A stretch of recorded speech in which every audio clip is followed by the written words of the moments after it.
Assalamualaikum, nama saya Permadi. Hari ini saya sedang berada di Tower of David atau Menara Nabi Daud di kota purbakala Yerusalem Al-Quds, kota suci tiga agama.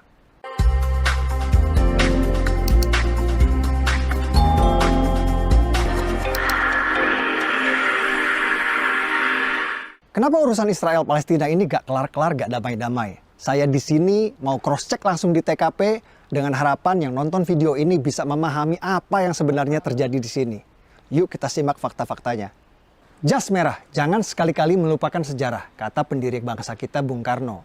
Agar bisa memahami urusan Israel-Palestina ini, kita perlu tahu sejarahnya dulu. Karena tanpa tahu sejarah akan sulit bagi kita untuk mengerti kenapa kedua belah pihak ngotot merasa berhak atas Palestina. Jadi ikuti ulasan sejarahnya dulu ya. Do you think Arabs are natives of Palestine? They're from the region, but not originally. Kekeliruan orang pada umumnya adalah mengira bangsa asli Palestina itu adalah Arab Muslim, padahal faktanya bukan. Palestina berasal dari kata Filistin, dan berdasarkan keterangan yang saya dapat di Museum Filistin di sini, bangsa Palestina berasal dari Pulau Kreta di Kepulauan Yunani. Mereka berlayar dari Pulau Kreta Yunani dan menetap di tanah yang kita kenal sekarang dengan nama Palestina. Jadi bangsa Palestina aslinya bukan Arab Muslim, tapi orang Yunani kuno. Waktu bangsa Filistin kesini dari Yunani, daerah ini dulu belum bernama Palestina. Daerah ini dulu masih bernama Kanaan atau Tanah Kanaan. Apakah waktu itu sudah ada bangsa Arab dan Yahudi di sini? Jawabannya belum. Bani Israel atau bangsa Yahudi baru datang ke tanah Palestina setelah Nabi Musa meminta kepada Fir'aun Raja Mesir untuk membebaskan mereka dari perbudakan. Setelah terbebas dari Firaun, Nabi Musa membawa Bani Israel atau bangsa Yahudi ke tanah yang dijanjikan. Itulah tanah yang kita kenal sekarang dengan nama Palestina.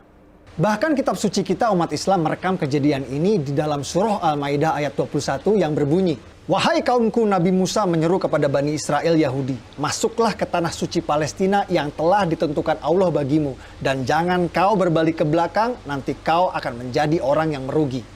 Setelah terbebas dari Firaun, Bani Israel Yahudi hidup di tanah Palestina ini turun-temurun selama ribuan tahun, mendirikan kerajaan Israel yang raja-rajanya tidak asing bagi kita. Salah satunya Raja David, atau yang kita umat Islam kenal dengan nama Nabi Daud. Siapa yang tidak tahu cerita Nabi Daud? Ia mengalahkan raksasa bangsa Filistin bernama Goliat hanya dengan sebuah batu.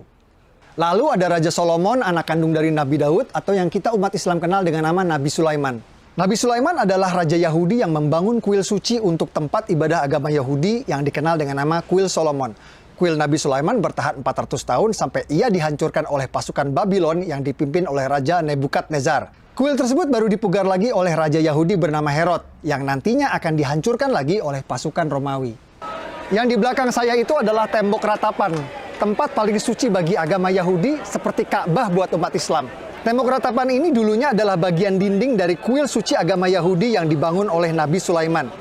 Kuil bertahan 600 tahun sampai ia dihancurkan oleh bangsa Romawi pada tahun 70 Masehi. Lalu karena benci pada bangsa Yahudi, Kaisar Romawi Hadrian merubah nama Israel menjadi Palestina.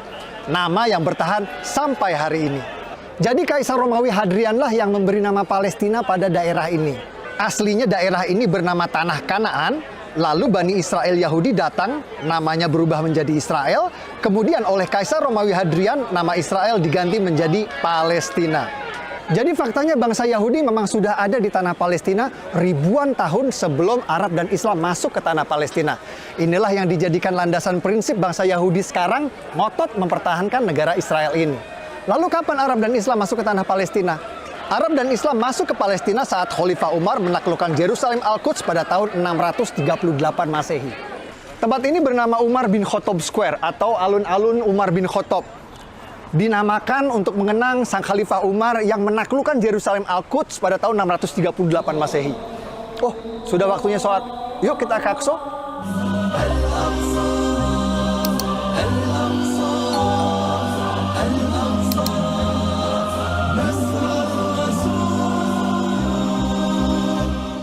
Waktu Khalifah Umar ke sini, Masjid Aqsa Qibli ini belum ada. Dome of the Rock atau Haram Al-Sharif, tempat Nabi Muhammad Isra Mi'raj juga waktu itu belum ada. Waktu Khalifah Umar ke sini, yang ada di sini adalah sisa-sisa reruntuhan kuil agama Yahudi yang dibangun oleh Nabi Sulaiman dan dihancurkan oleh Romawi. Di atas reruntuhan kuil Nabi Sulaiman inilah Khalifah Umar membangun masjid sederhana beratapkan kayu yang nantinya dipugar oleh Raja Dinasti Umayyah Sultan Abdul Malik bin Marwan menjadi yang kita kenal sekarang dengan Masjid Aqsa. Dome of the Rock Haram Al-Sharif baru dibangun oleh Sultan Abdul Malik bin Marwan, Raja Dinasti Umayyah pada tahun 688 Masehi. Dan Masjid Aqsa Qibli baru dibangun pada tahun 705 Masehi. Kedua bangunan tersebut baru ada 70 tahun setelah Nabi Muhammad wafat. Sampai di sini mungkin ada yang bertanya, lalu bagaimana dengan surat Al-Isra ayat 1 yang menceritakan perjalanan Nabi Muhammad Isra Mi'raj ke Masjidil Aqsa?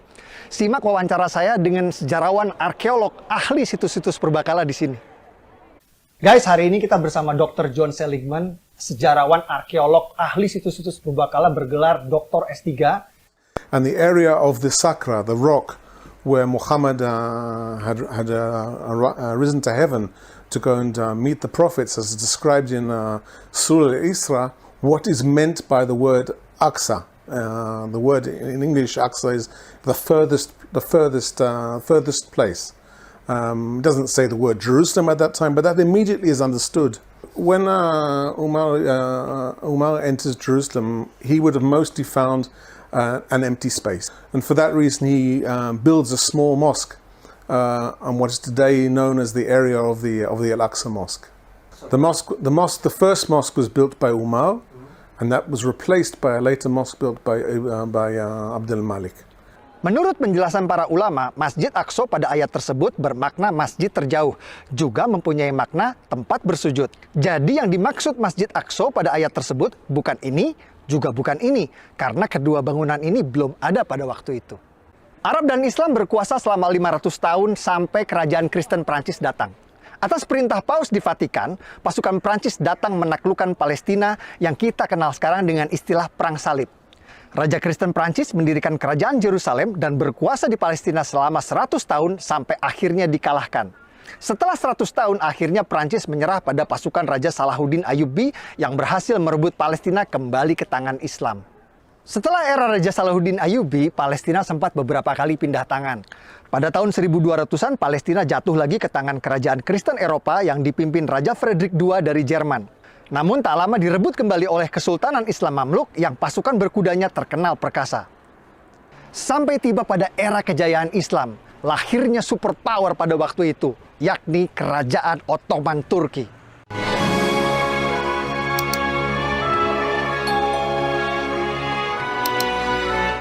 Ottoman Turki menguasai Palestina selama 400 tahun. Namun Ottoman Turki tidak punya visi seperti kerajaan Kristen Eropa untuk membangun Palestina. Ambisi Sultan Ottoman justru memperluas kekuasaannya ke Eropa. Ottoman fokus menaklukkan kerajaan-kerajaan Eropa dan Palestina menjadi sebuah provinsi yang terlupakan. Setelah 400 tahun terlupakan, Palestina lagi-lagi akan menjadi ajang perebutan berdarah yang akan berlangsung sampai hari ini. Semua berawal saat Perang Dunia Pertama terjadi.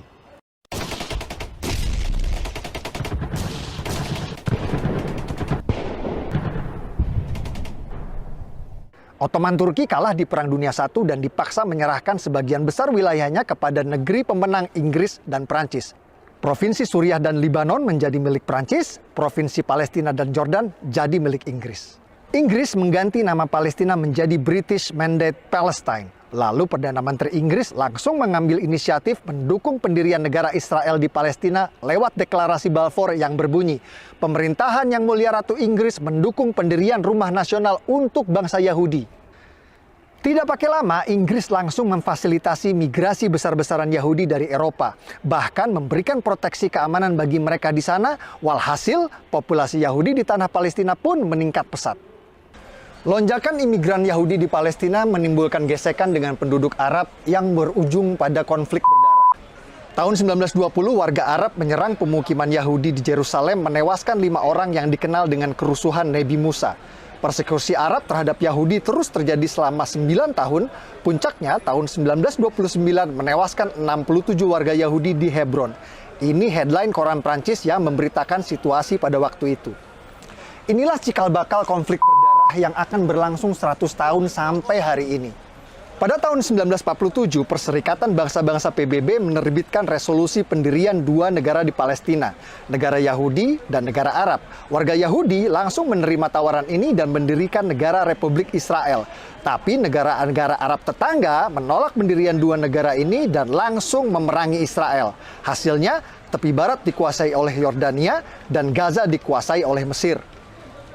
Jadi yang menggagalkan berdirinya negara Palestina itu bukan Israel, tapi Yordania yang menjajah tepi barat dan Mesir yang menjajah Gaza. Bahkan selama bertahun-tahun, Yordania dan Mesir menolak mengakui kedaulatan Palestina di tepi barat dan Gaza dan menganggap dua daerah tersebut menjadi bagian dari negara mereka. Ini fakta. Jadi Palestina negara pertama yang mengakui kemerdekaan Indonesia itu hoax ya guys. Karena waktu Indonesia merdeka belum ada negara Palestina. Negara yang pertama kali mengakui kemerdekaan Indonesia adalah Mesir. Ini foto Haji Agus Salim di Mesir menandatangani pengakuan kedaulatan Indonesia. Negara-negara Arab terus menolak pendirian negara Palestina inisiatif dari PBB. Dan pada tahun 1967 kembali menyerang Israel di Perang 6 Hari yang dimenangkan oleh Israel. Kekalahan ini malah membuat tepi barat dan Gaza kini dikuasai penuh oleh Israel. Bahkan saat Yasser Arafat, pemimpin Gerakan Pembebasan Palestina PLO, sepakat perjanjian damai Oslo yang akan mendirikan negara Palestina berdampingan dengan Israel ditolak oleh partai oposisi Hamas yang membuat pendirian negara Palestina kembali gagal. Dulu PBB menawarkan pendirian negara Palestina ditolak, malah dibalas dengan perang. Lalu Amerika menawarkan pendirian negara Palestina kembali ditolak, malah dibalas dengan serangkaian teror yang dikenal dengan nama Intifada. Pada Juni 2001, bom di tempat hiburan di Tel Aviv menewaskan 21 anak remaja. Lalu Agustus 2001, bom di restoran di Yerusalem tewaskan 15 warga.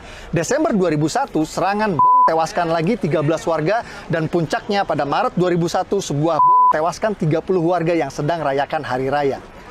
Rangkaian serangan ini memaksa Israel membangun pagar tembok tinggi sebagai satu-satunya cara untuk mencegah teror bom. Dan rakyat Palestina yang tadinya bebas ke Israel untuk bekerja sekarang tidak bisa lagi. Jadi yang paling menderita dari teror Intifada ini adalah rakyat Palestina sendiri.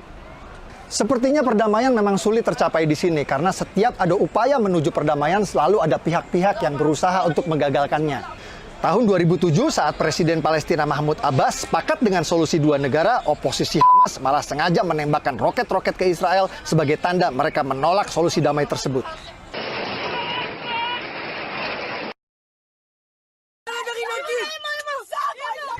Yang banyak orang Indonesia tidak tahu, oposisi Hamas di sini itu seperti OPM di Indonesia. Mereka tidak mau mengakui pemerintahan sah Palestina dan ingin mendirikan negara sendiri di Gaza.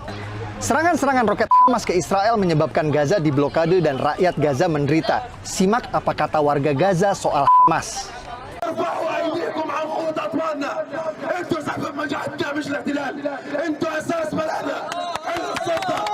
على ما اجت بعد الانقلاب اللي صار في قطاع غزه ساءت الاوضاع على العمال، لا كابونه ولا مساعدات ولا رواتب.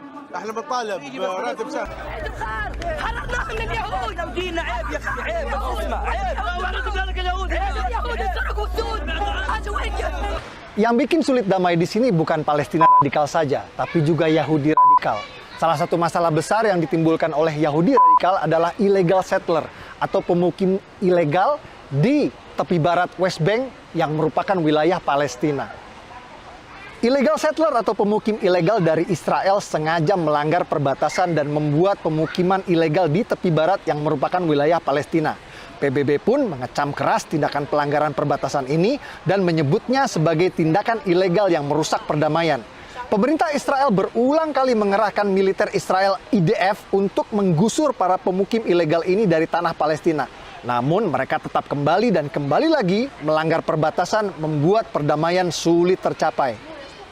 Fakta-fakta yang saya sajikan di video ini adalah hasil investigasi langsung di TKP.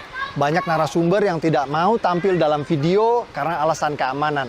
Saya berharap video ini bisa memberikan penjelasan, membantu menjelaskan bahwa apa yang terjadi di sini bukan seperti yang kita dengar selama ini. Yang katanya Yahudi menindas umat Islam Palestina lah. Gimana bisa menindas umat Islam sedangkan di militer Israel IDF aja ada 4.000 tentara Arab Muslim. Ini tentara Israel namanya Muhammad, difoto sehabis ngaji Al-Quran. Ini juga tentara Israel, namanya Yahya Muhammad. Dia seorang Muslim dan bangga menjadi tentara Israel. Dan ini namanya Muhammad Kabia yang berhasil saya wawancara. Simak petikan wawancaranya. Seorang Arab Muslim yang menjadi tentara militer Israel. Assalamualaikum. Waalaikumsalam. Muhammad Kabia. Yeah. Alright. Are you Muslim? Alhamdulillah. And you're Arab too. Yeah. Yes. Okay, this is very strange. I really would like you to explain to the Indonesian viewers, why are you, as an Arab and a Muslim, join the Israeli army, the IDF? Isn't that like you are, battling against your Muslim brothers? No, I'm battling and fighting against the terror, and the terror no have brothers, and I'm Israeli. And it's not a religion war, it's a war between a country want to be and between a organization that using the Islam name for their agenda. Fakta-fakta seperti ini tidak pernah diberitakan di tanah air karena fakta tidak laku dijual. Yang laku dijual adalah berita sensasional meskipun sering bertolak belakang dengan fakta di lapangan. Peduli Palestina dalam masalah kemanusiaan. Betul, saya setuju. Tapi jika Anda peduli tanpa tahu fakta, hanya akan membuat Anda mudah dibodohi oleh penipu maling donasi seperti ACT yang sering memutarbalikan fakta agar uang keluar dari dompet Anda. Kalau menurut Anda video ini bermanfaat, please bantu klik like dan subscribe ya. Untuk membantu algoritma YouTube agar video ini bisa ditonton oleh lebih banyak orang. Lebih bagus lagi, share link video ini di grup WhatsApp Anda. Dengan saya Permadi, dari kota Purbakala Jerusalem Al-Quds. Assalamualaikum warahmatullahi wabarakatuh. By the way, kalau ada yang tanya apa kapasitas saya membahas sejarah, saya adalah seorang pemerhati sejarah yang sering diundang TV nasional. Seragam legioner.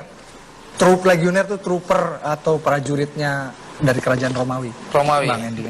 Oke. Ya, semua sejarah kita cinta. Permadi, Ya, siap Bang. artinya selain sudah ditulis dalam berbagai literatur yang ditulis sama sejarawan Amerika. jadi setidak-tidaknya teman-teman ini mengatakan Jadi kita ini komunitas reka ulang sejarah, Dindi.